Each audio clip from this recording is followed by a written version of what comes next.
not only genius, what ended up happening is that all the other kids wanted it. Making money is about solving problems. It sounds like an oversimplification, but it's really not. Solve simple problems, you make a little bit of money. You solve difficult problems, you make a lot of money. And to really, really make a lot of money is to be part of many transactions. You know, I had a friend where I gave this spiel to a couple of years back, and he had a younger brother who overheard this conversation, and he was thinking, be a part of a lot of transactions, huh? And this was actually a pretty funny story because he went ahead and joined Instacart and Postmates and DoorDash, and he just did as many as he could. And one day he came to talk to me about it. And he said, you know, I heard what you said that day, to be a part of a lot of transactions and check out all my receipts, man. And I was part of all this stuff. And I had totally even forgotten what I said that day. And I was like looking at all the receipts and the stuff that he was trying to show me. And I started to recall what he's talking about.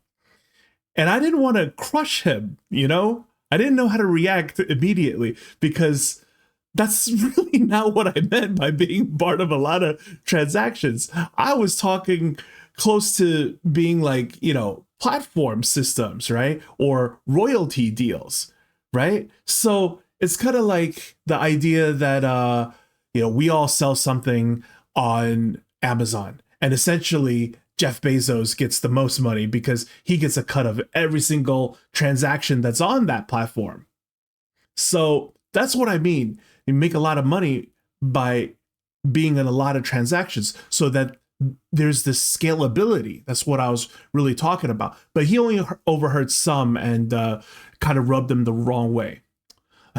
So he went ahead and he just did that. But today, what I wanted to show for our case study is that there is a mom who went ahead and solved just a problem for herself. So I want to show you guys this article. It's about a mom, a very creative mom, who, like you see in the photos, turned her child's hearing aids into something really cool. Because what was originally happening was that her child was getting kind of picked on, bullied at school. And what ended up happening is that she thought to herself, look, what do? I go to school, I talk to the principal, I talk to the teacher. What am I going to do? I'm going to confront every single parent of all these other kids. You can't fight the world sometimes.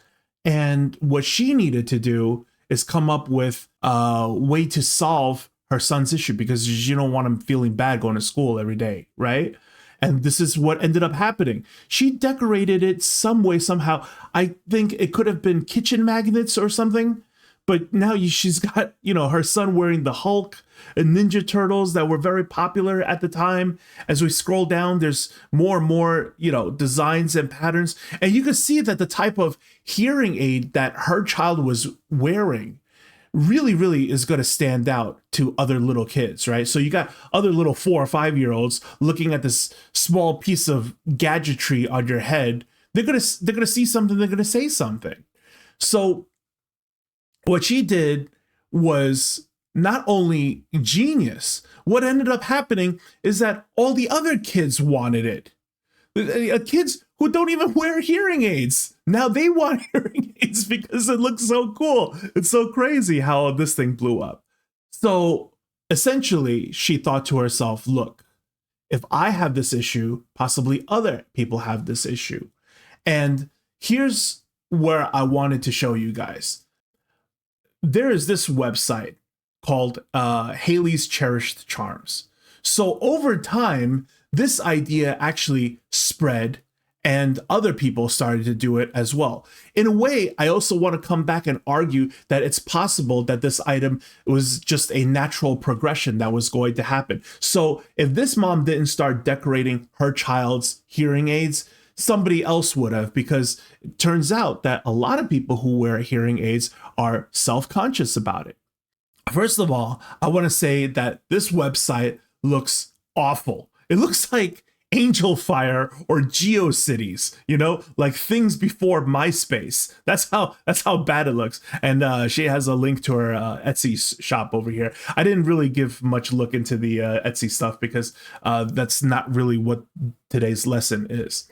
But if we look at some of the content that's on her website over here, you see like the Captain America stuff and the Blues Clues. And what's really shocking about this is that, like, as bad as this website is, the demand, the need to help people get their confidence back so they're not so self-conscious about their earpieces, where their earpieces could actually be turned into conversation pieces. Look, they're sold out. She's sold out of the pink one. She's sold out of the blue one, right? Look, Chewbacca temporarily sold out. That means you're gonna get more, right?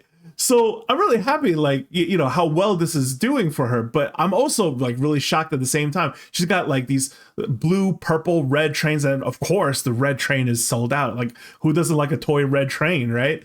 And then you look at the princesses over here. I'm not even too sure if she has like all the rights to sell this stuff, but it is what it is. I'm not doing this for any kind of affiliate or whatever. This is strictly for educational purposes. But of course, obviously, Cinderella is sold out, right? Moana is sold out. Tinkerbell is sold out. You'd be surprised, right? That the problem that you solved applies to so many other people out there. What I wanted to come back and talk about, right, is perhaps there's something in your life, some kind of issue, some kind of problem that you were able to solve in a creative way, that you could produce possibly a product out of it. And again, always coming back to the same principle of this traditional style of doing business. There is no what's hot, what's trending kind of list, because if you're not experiencing this, if you're not deep diving this, if you're not living this, if you're not experiencing the sense of urgency towards these kinds of subjects, topics, matters, you won't see this stuff. And from there, get an opportunity like this. I'd like you guys to go ahead and ask yourself, is there a friend or family member or anything in your life that you've gone through where you solved a problem for someone in a creative sense, and then you could develop something out of it? Because just maybe you'll find an opportunity